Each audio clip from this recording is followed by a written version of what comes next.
warahmatullahi wabarakatuh.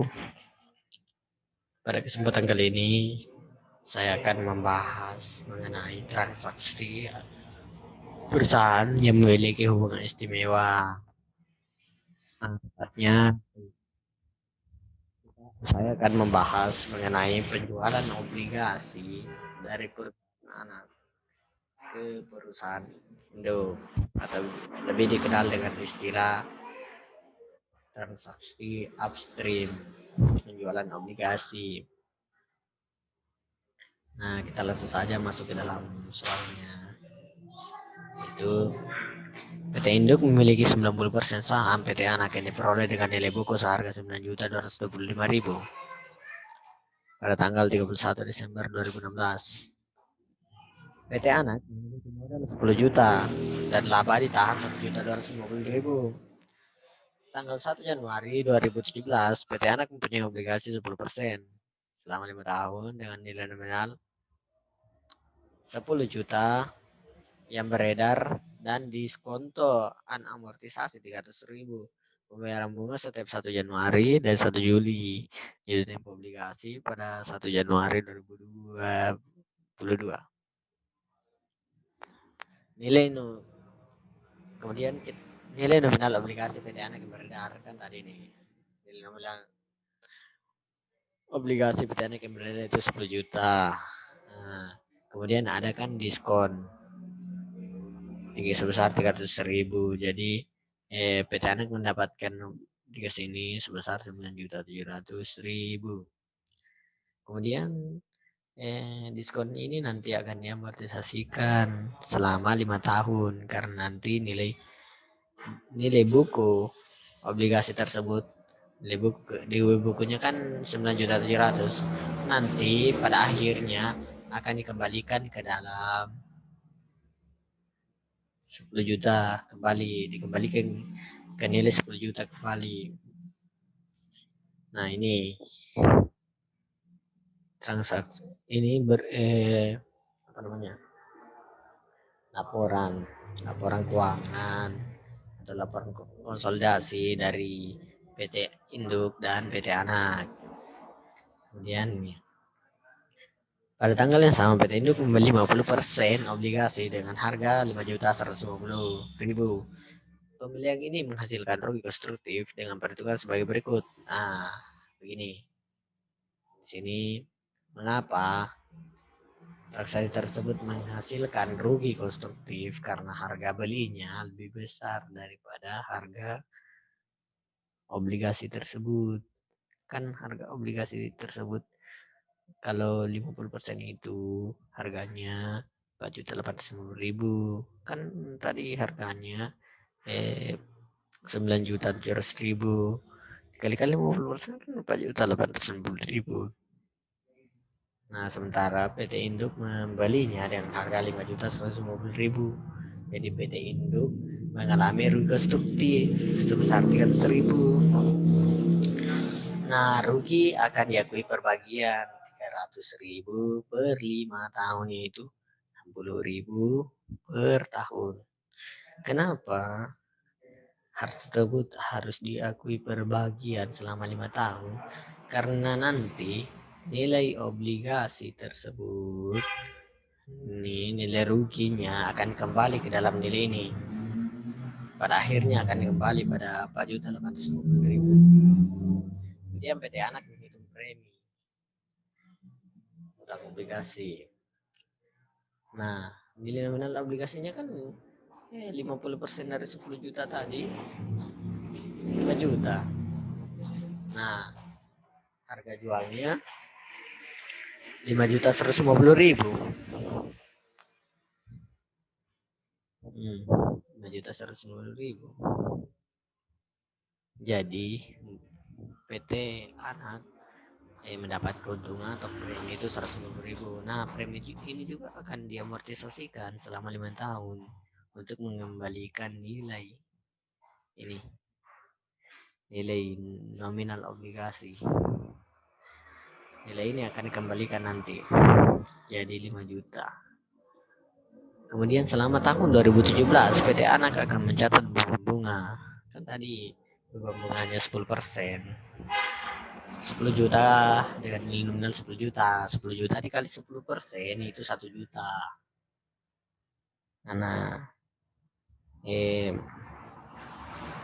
sementara kan tadi ada amortisasi diskonnya sebesar 300.000. Nah, itu di selama 5 tahun itu akan bagi sama rata tuh 60.000. Jadi beban bunga bersih dari transaksi obligasi tersebut sebesar 1.060.000. Kemudian ini cuman yang per tahun ya, per tahun, per tahun. Ini cuman yang bersih yang 100%-nya ya. Nah, ini dari transaksi ini kan PT Induk membeli 50% obligasi saja, jadi dia juga dapat kembang bunga 50%, yaitu 530.000. Dapat dari 50% kali 1.060.000. Kemudian PT Induk mencatat bunga selama 2017. Nah, bunganya itu kan tadi nilai 50%-nya kan 5 juta. Dan dari nominal 10 juta. Dikalikan dengan 10% yaitu 500.000. Nah, kan tadi mendapatkan amortisasi premi toh. Tadi kan premi. Ini premi. Harus dihapuskan juga. Harus dikurangkan dengan nilai nominal yang tadi untuk mendapatkan pendapatan bunga yang dicatat oleh PT Induk. Kemudian misalkan PT Anak menghasilkan laba 750.000 pada tahun 2017, maka pembukuan PT Induk adalah sebagai berikut. Nah, di sini kan tadi pada awalnya PT Induk memiliki saham 90% atas kepemilikan PT Anak. Ini dikalikan dengan 750.000 ini laba yang dapat oleh PT Anak 750.000 kan dikalikan. Jadi PT Induk memiliki bagian sebesar 675.000. Kemudian tadi ada kan rule konstruktifnya akan dikurangkan tadi kan. Yang ini. Rule konstruktifnya nanti akan dikurangkan kan. Harus dikurangkan nanti agar nilainya nanti jadi seperti ini. 300.000 per 5 tahun. Nih, rule konstruktifnya totalnya kan 300.000 tadi. Dengan 90%. Nah, mendapatkan rugi konstruksi juga sebesar 207.000. Nah, ini ada kan rugi konstruksi per bagian 60.000. Ini harus ditambahkan karena nanti akan menghapus ini. Yang ini kan dihapus. Ini harus ditambahkan per bagian 60.000 kali 10%. Jadi hasilnya 54.000. Nah, pendapatan investasi dari PT Anak itu secara bersihnya yang dicatat oleh PT Induk Rp459.000. Kemudian jurnalnya, investasi saham pada PT Anak pada laba dari PT Anak ini mencatat 90% laba dari Anak tahun 2017 ya. Nih dicatat. Nah ini kan ini. Kemudian ini jurnalnya kedua itu laba dari PT Anak pada investasi saham pada PT Anak. Kenapa jurnalnya tidak sama? Ya karena ini kurang kan. Agak mengurangi, jadi jurnalnya tinggal balik saja jurnalnya. Kemudian rugi konstruktif per bagian ini kan akan menambah, jadi sama saja seperti ini jurnalnya. Nilainya 54.000. Nanti akan ada penyesuaian 90% dari pengakuan per bagian rugi konstruktif. Kemudian PT Induk mencatat investasi pada PT Anak 31 Desember 2017. Tadi kan yang nilainya 11.250. Ini. modal 10 juta tambahkan dengan laba tahan 1.250.000, jadi totalnya 11.250.000.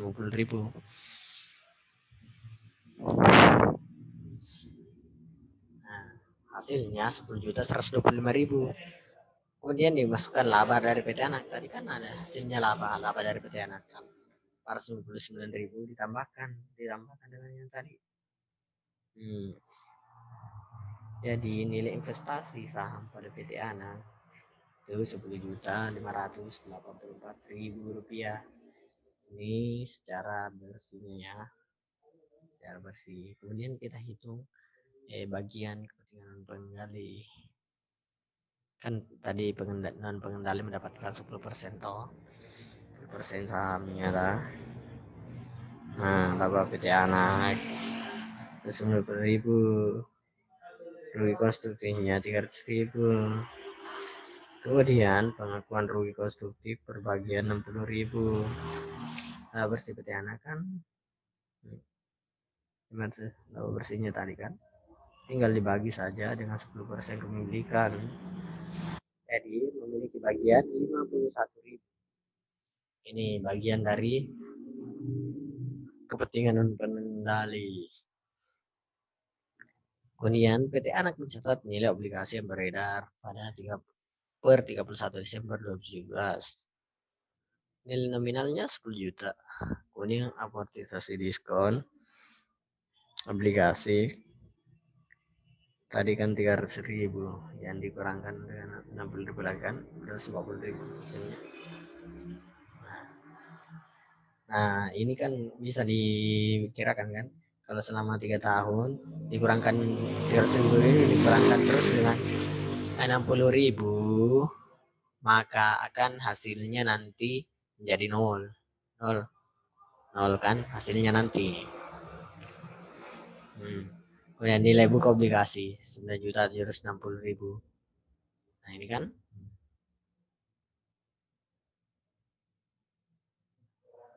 nilai buka obligasi menambah kan 90.250.000 ya, 9.760.000 ya. Bisa dilihat nanti akan 5 tahun akan kembali lagi menjadi 10 juta. Bagian untuk PT Induk 9.760.000 dikali 50%. Nah tadi kan membeli obligasi 50%, jadi tadi ada tadi kan angkanya 4.880.000. Kemudian PT Induk mencatat investasi obligasi 1 Januari tanggal 2 kan tadi dibelinya obligasi pada tanggal 1 Januari 2017 sebesar 5.150.000. Kemudian ada amortisasi premium tadi kan ada amortisasi premium yang 30.000 nih, 30.000 kan ini juga ya kan.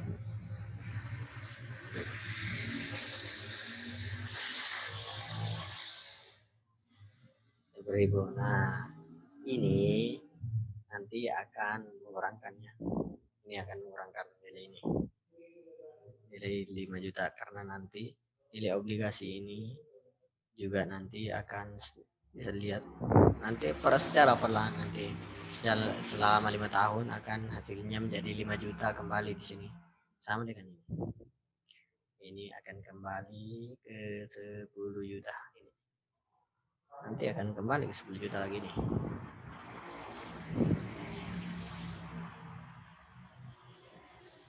Nah ini kan di tabel akun resiprokal tadi kan nilai bukunya 9.760.000, 1.060.000 kan 50%. Bagian PT Induk 5.120.000 ini kan ini 520.000. Kalau yang ini kan nih 180.000, 4.180.000 ya. Kemudian pendapatan dapat bunga ini kan tadi pendapatan dapat bunga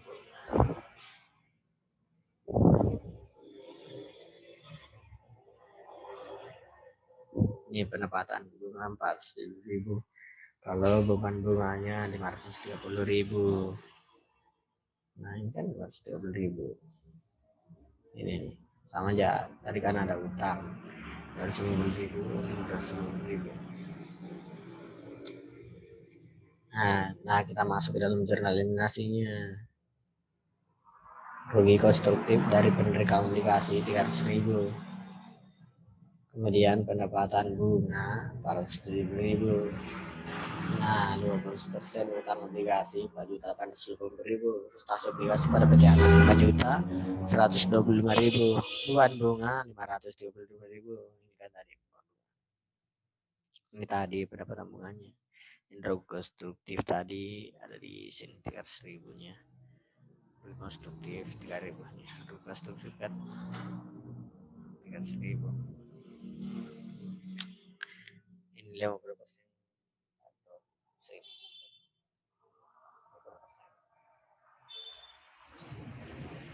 Ini investasi dapat dari sini.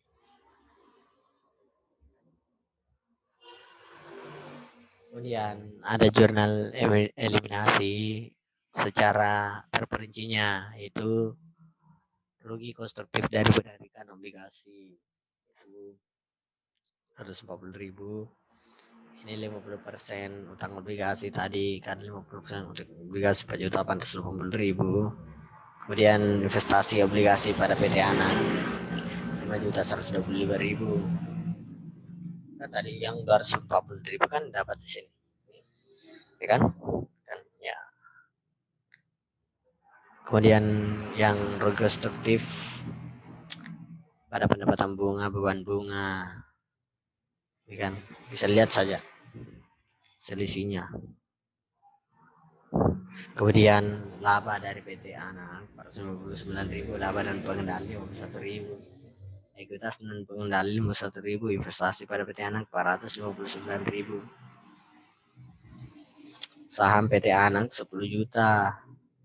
Tadi kan ada saham PT Anak.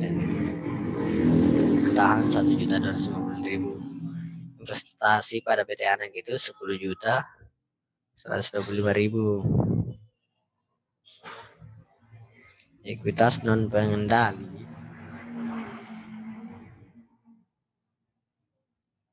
1.125.000 kan tadi.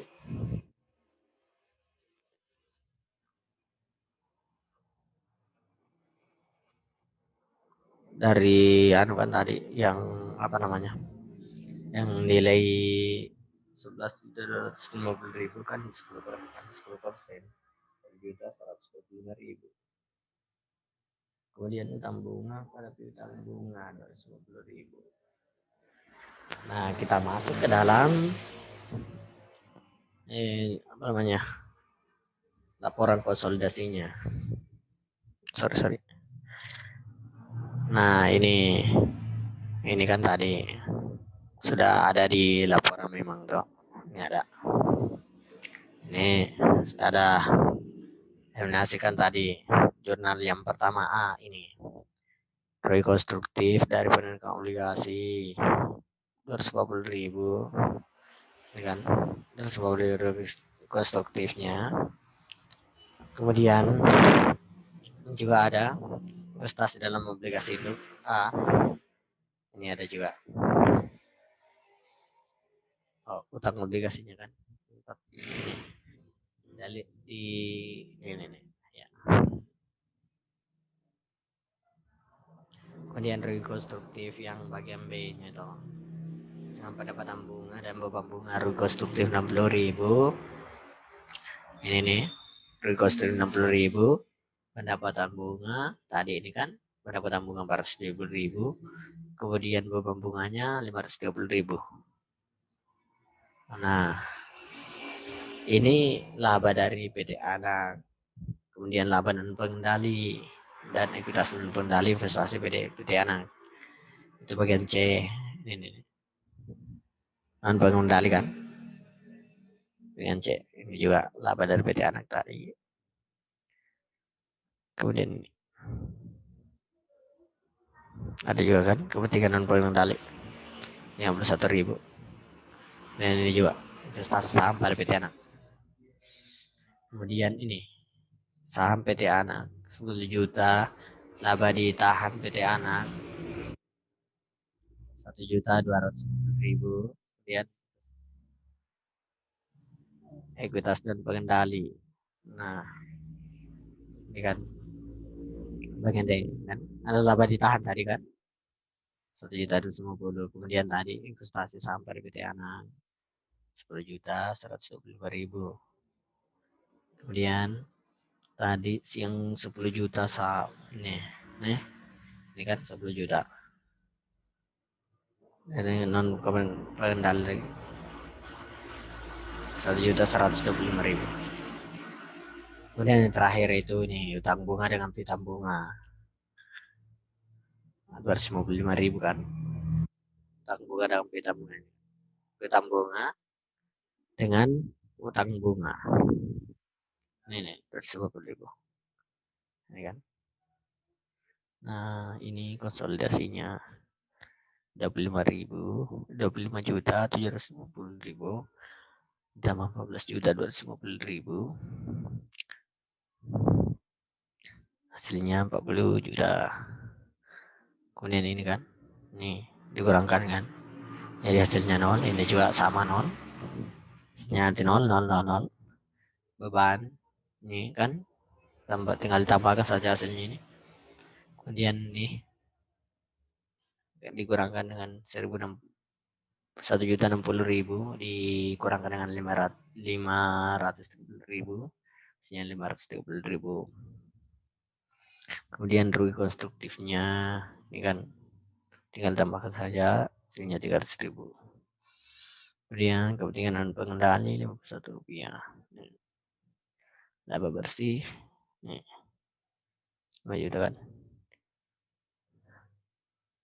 Kemudian ini laba ditahan 13 juta. Terus ini kan tinggal dikurangkan saja. Nah, ini 18.000 dapat dari sini. Ini 40.000 dikurang 34. 40 juta dikurang 34 juta 119.000, kemudian 520.000 kurangkan lagi dengan 300.000, kurang lagi 51.000 dapat dengan 5 juta, ini tambah dengan 13 juta. Nah, hasilnya ini kan nah bersihnya kan 5.000 kan bersihnya ini. Kemudian ini kan 5.000 tambah 13.000 hasilnya 18.000. Ini nanti akan diturunkan ke sini. Tapi tahannya 18.000. Nah, ini kan yang tambahkan ini kosong 250.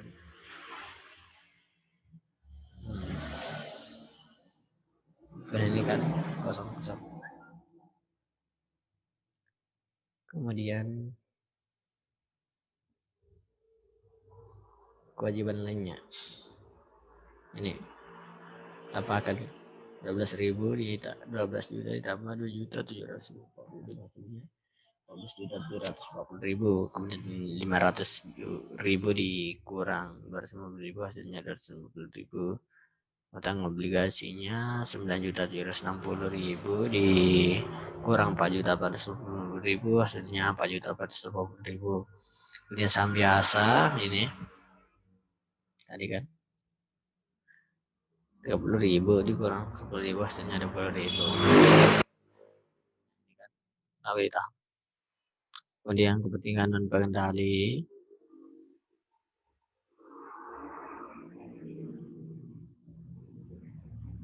51.000 dikali ditambah 1.125.000 hasilnya 1.100.000. Nah, itulah tadi pemaparan materi dari saya. Beda kurangnya maaf. Assalamualaikum warahmatullahi wabarakatuh.